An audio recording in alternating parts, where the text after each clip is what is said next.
नहीं, अब तो कहीं बाहर जाना ही नहीं है। अभी एक दिन ही तो हुआ है, मेरा नहीं मेरे पूरे कुल का नाम डुबो दिया। किसी को मुंह दिखाने काबिल नहीं रह गया मैं। सारा मोहल्ला थू थू कर रहा है।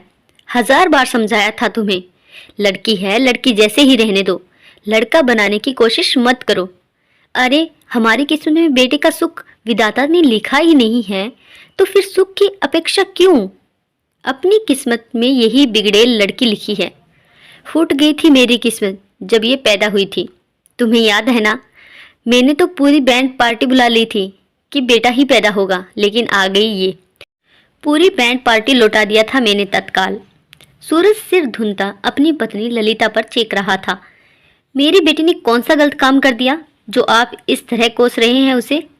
ललिता ने कड़ी आपत्ति जताई तो सूरज फूट पड़ा। नहीं नहीं, तुम्हारी लड़की ने कोई गलत काम नहीं किया। गलती तो उन लड़कों की थी ना जो बस में उसके साथ थे। नहीं, सारी गलती तो मेरी है जो मैंने तुम्हारे उकसाने पर रिधि को घर के बाहर कदम निकालने दिया, और फिर दूसरी गलती बस में अकेले आने जाने की छूट दे दी। बस पंख निकल आए इसके तो। अरे जाना ही है तो चुपचाप आना जाना करती रहो। कोई कुछ भी करता रहे, टांग अड़ाने की क्या जरूरत है? वो लड़के हैं, कुछ भी कर रहे थे, करने दो। तुम्हें भी क्या करना है? किसी लड़की को छेड़ रहे थे, तुम्हें तो नहीं। उसका दुपट्टा खींच दिया, भद्दे कमेंट करने लगे, बालों में गुलाब का फूल लगा दिया तो लगाने दो। बस में और भी तो ढेरों लोग थे। जब किसी और को कोई फर्क नहीं पड़ रहा था, तुम्हीं को रुस्तमे हिंद बनने की क्या सूझी? अरे चुपचाप सीट पर बैठे रहना था। वो लड़की क्या तुम्हारी बहन थी जो उसकी रक्षा के लिए लक्ष्मीबाई बनकर कूद पड़ी? अच्छी खासी अपनी सीट छोड़कर उस लड़की को बैठा दिया और खुद खड़ी हो गई, लड़कों से भिड़ गई। लड़कों को गुस्सा आना स्वाभाविक था। तुमने खुद ही आबैल मुझे मार कर दिया था। देख लो क्या हालत बनाकर आई अपनी। सारा मोहल्ला बेवजह की बातें कर रहा है, हंस रहा है इसके बारे में। अरे लड़कियों की मर्यादा शांत रहने में ही है। आजकल जमाना कितना खराब है, कोई किसी के लफड़े में नहीं पड़ता। अब चुपचाप घर पर ही रहे। वो लड़के गुंडे हैं, उनका पूरा गैंग होगा बाहर। निकली तो खैर नहीं, मैं अकेला किस किस से निपटता फिरूंगा। रिधि को जोर से फटकार लगाते हुए सूरज ने कमरे का दरवाज़ा बंद कर दिया था। तभी डोरबेल बजी उठी और साथ ही सूरज का दिल किसी अनहोनी की आशंका से कांप उठा। उसके पैर जम से गए। ललिता ने आगे बढ़कर दरवाज़ा खोला। सामने पुलिस की वर्दी में 2 जवान खड़े थे। अब तो ललिता का दिल भी धड़क उठा।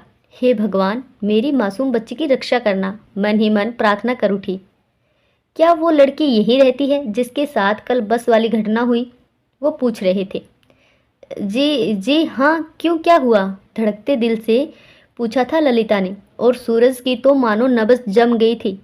ये देना था कहते हुए एक कागज़ निकालकर पुलिस वालों ने आगे बढ़ाया। गिरफ्तारी वारंट? सोचकर ही सूरज की रूह कांप गई। क्या है ये? ललिता ने कांपते हाथों से कागज़ थामते हुए पूछा। अकेले ही सरेआम उन बदमाश गुंडों का मुकाबला कर एक लड़की की इज्जत की रक्षा करने के लिए राष्ट्रीय स्तर पर वीरता पुरस्कार के लिए आपकी बहादुर बेटी का चयन किया गया है। ये उसी का राजकीय आमंत्रण पत्र है। सैल्यूट मारकर वो चले गए थे। मेरी बहादुर बेटी, इतना बड़ा राजकीय सम्मान, पूरे देश में नाम हो गया। मेरी तो नाक ऊंची कर दी। बेटों से बढ़कर है मेरी बेटी। तूने तो मेरा नहीं, मेरे पूरे कुल का नाम पूरे देश में ऊंचा कर दिया, रोशन कर दिया। तू तो वास्तव में रुस्तमे हिंद है। सूरज ने गर्व से कहते हुए रिधि को गले से लगा लिया था, और ललिता गदगद दिल से ईश्वर को बेटी की रक्षा और सम्मान के लिए आभार दे रही थी। आशा करती हूँ आपको ये कहानी ज़रूर अच्छी लगी हो। ऐसी ही पारिवारिक कहानियाँ रोज सुनने के लिए प्लीज़ इस चैनल को सब्सक्राइब जरूर कीजिएगा। कहानी अच्छी लगे तो लाइक करें, कमेंट करें। धन्यवाद।